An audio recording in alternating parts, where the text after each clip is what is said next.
Ako si Mercedita.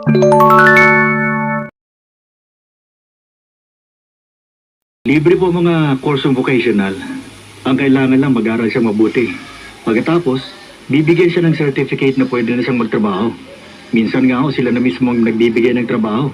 Minsan naman, nakikipag-coordinate sa mga agencies. Ah, ganon?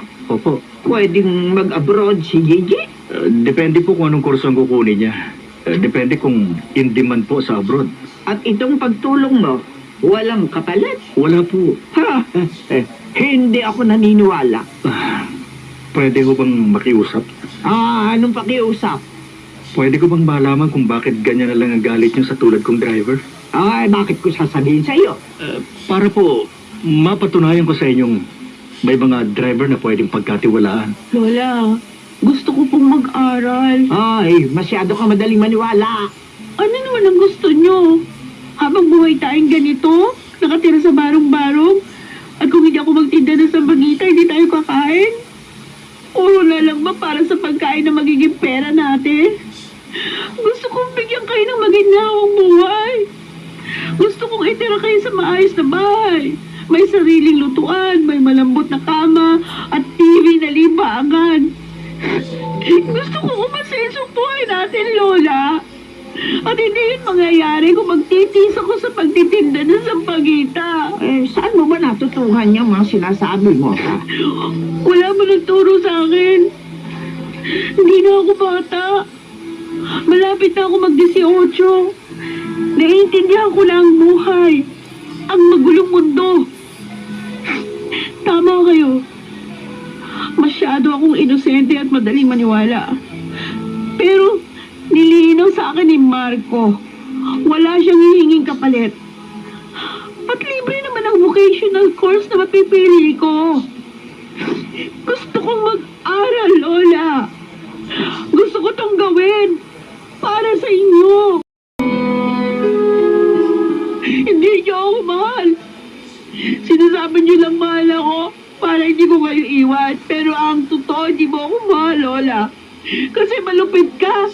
Sarili mo lang iniintindi mo. Ako, hindi ako pumayag sa alok ni Marco. Dahil mahal nga kita. At ayoko mapahaba ka. Palagay niyo naman sinasabi sa akin yan eh. Pero hindi niyo naman sinasabi yung dahilan. Bakit ba ganyan na lang ang galit niyo sa mga driver? Bakit kahit ang bait sa akin ni Marco, galit na galit kayo sa kanya? Ano bang dahilan, Lola? Ano? Salamat. Salamat, Marco. Sige na, tama na. Salamat. Huwag ka nang umiyak. Tingnan mo. Nasira ang mga sampagita mo. Natapa ka nung siraulong foreigner na yun. Hindi ko na ito mabebenta. Kaya mo na, babayaran ko na lang. Para may kitain ka pa rin. Hindi, wag. Sobra na nga iniitulong mo sa akin eh. Huwag ka nang umiyak. Magagalit si Mama Gaida sa akin ito. Sino namang mamagayda yun?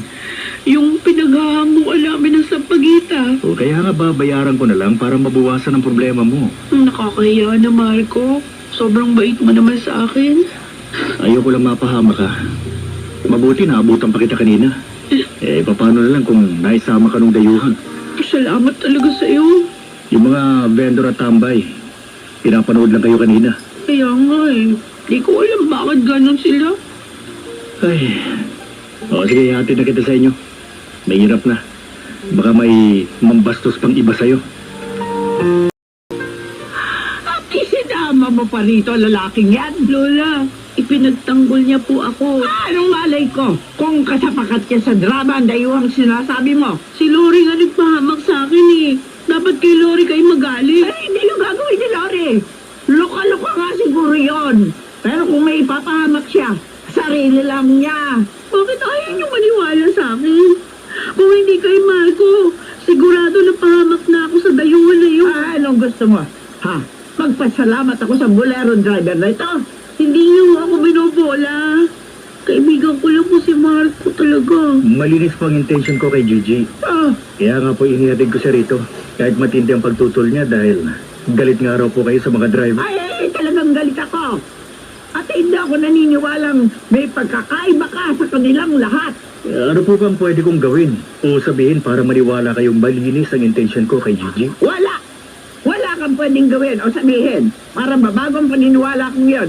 Kaya sige na, umalis ka na, ha? At kung maaari lang, huwag ka nang magpapakita pa kay Gigi!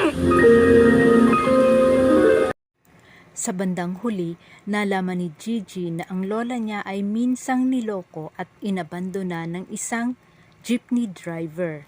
Kaya galit ito sa mga driver. Pero napatunayan ni Marco na hindi lahat ng driver ay sweet lover lamang. Kaya rin nilang maging faithful lover. Hanggang sa susunod na radio drama mula sa DZRH.